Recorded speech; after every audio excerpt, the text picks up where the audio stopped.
तो जो प्रश्न है आपका कि पितरों का चित्र क्या घर पे लगाना चाहिए या नहीं लगाना चाहिए।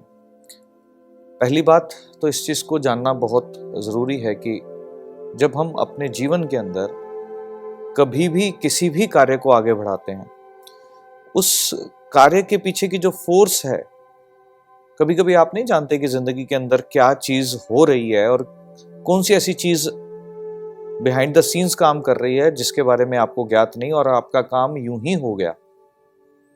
तो उसको हम एंसेस्टर्स की ब्लेसिंग्स जो है वो मान सकते हैं, यानी कि पितरों का आशीर्वाद एक जिंदगी के अंदर क्या मायने रखता है, क्या जो इस दुनिया में नहीं है, जो पूर्वज हैं, क्या हमारी जिंदगी में उनका एक इंपॉर्टेंट रोल है।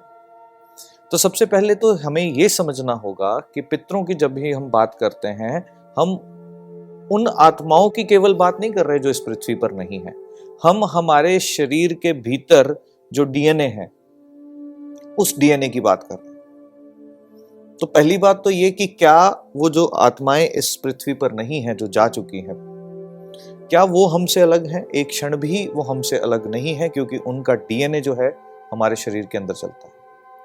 तो क्या उनका चित्र लगाना चाहिए या नहीं लगाना चाहिए? जिनका डीएनए आपके अंदर चलता है और जो ब्लेसिंग्स के रूप में एनर्जी फोर्स जो काम करती है आपके जीवन के अंदर, उन पितरों के चित्र को लगाने में कोई भी कठिनाई नहीं है। या मैं यूं कह लूं कि आपका जिंदगी में अगर कोई भी कार्य रुक रहा है और आपने बहुत सारे यत्न कर लिए, प्रैक्टिकल लेवल पर भी कर लिए, या आपने एस्ट्रोलॉजिकल, न्यूमरोलॉजिकल या वास्तु की कंसल्टेशन भी ले ली, तब भी अगर कोई प्रभाव नहीं पड़ रहा, तो इसके लिए बहुत इंपॉर्टेंट है अपने पितरों का सिमरन करना। क्योंकि पितृ दोष जो कि कुंडली के अंदर नजर आता है, वास्तु के दृष्टिकोण से ये साउथ वेस्ट डायरेक्शन को गवर्न करता है। और साउथ वेस्ट डायरेक्शन किस चीज की है? स्थिरता की दिशा है। स्थिरता की दिशा जिस वक्त भी हिलती है, उस वक्त व्यक्ति के जीवन की स्थिरता जो है वो हिल जाती है। यानी कि एक व्यक्ति अपने जीवन के अंदर स्थिर नहीं रहता। अब जब मैं स्थिर शब्द का उपयोग करता हूं, तो उस स्थिरता के अंदर फाइनेंशियल एस्पेक्ट भी आ जाता है, रिलेशनशिप एस्पेक्ट भी आ जाता है और मेंटल एस्पेक्ट भी आ जाता है। यानी कि मानसिक रूप से स्थिरता, यानी कि फाइनेंशियल स्टेबिलिटी, यानी कि रिलेशनशिप की स्थिरता, और मैं यूं कह लूं कि जीवन की स्थिरता। तो ये दिशा जो पितरों की है, एंसेस्टर्स की है, ये आपके घर के अंदर नारित्य कोण के अंदर है। तो यहां पर इस दिशा के अंदर उनका चित्र जो है वो लगाया जा सकता है। दूसरी और दिशा जहां पर एंसेस्टर्स का चित्र यानी कि पितरों का चित्र लगाया जा सकता है, वो है north west direction. North west direction के अंदर जो एनर्जी फील्ड मुखिया नाम से बनती है, वो उसके लिए रिस्पॉन्सिबल होती है। आप ये जानते हैं अच्छे से कि एक घर के कर्ता को, जो उस घर को होल्ड करके चलता है, उसको हम मुखिया कहते हैं। तो मुखिया यानी कि एक घर की अच्छे से देखभाल करने वाला। तो जो आपके साथ नहीं है पर उनकी ब्लेसिंग्स हमेशा आपका देखभाल कर रही हैं, उनका चित्र वहां पर भी लगाया जा सकता है। साउथ वेस्ट में जो पितृ नाम की एनर्जी फील्ड बनती है, वहां पर उनका चित्र जो है वो लगाया जा सकता है। और ईस्ट डायरेक्शन जो कि सूर्य की है, क्यों सूर्य की? बिकॉज सूर्य क्या है? सूर्य के कारण से जिस तरह से पृथ्वी पर जीवन संभव है, ठीक उसी तरीके से पितरों के कारण से ही हम अपने अस्तित्व को आगे बढ़ा पा रहे हैं। तो प्रश्न ये होना ही नहीं चाहिए कि पितरों का चित्र लगाएं या ना लगाएं।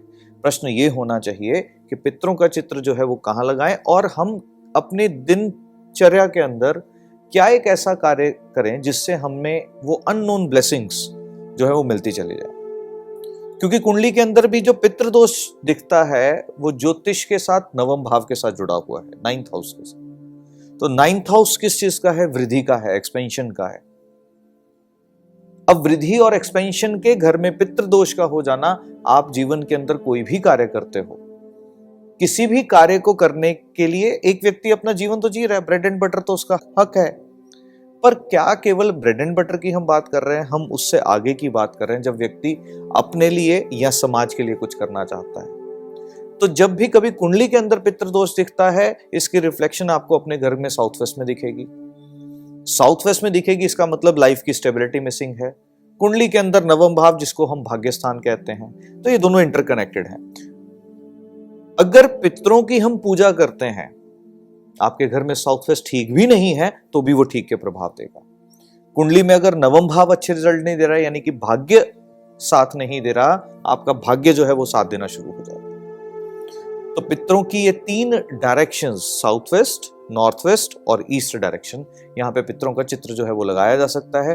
विषय ये नहीं है कि आप उनकी पूजा करें, विषय ये है कि क्या आप अपने दिन की शुरुआत उनकी ब्लेसिंग से कर सकते हैं। तो एक बहुत छोटा सा सूत्र है, जब आप अपने दिन की शुरुआत उनकी ब्लेसिंग से करेंगे तो आपको पितरों का जो आशीर्वाद है वो प्राप्त होगा।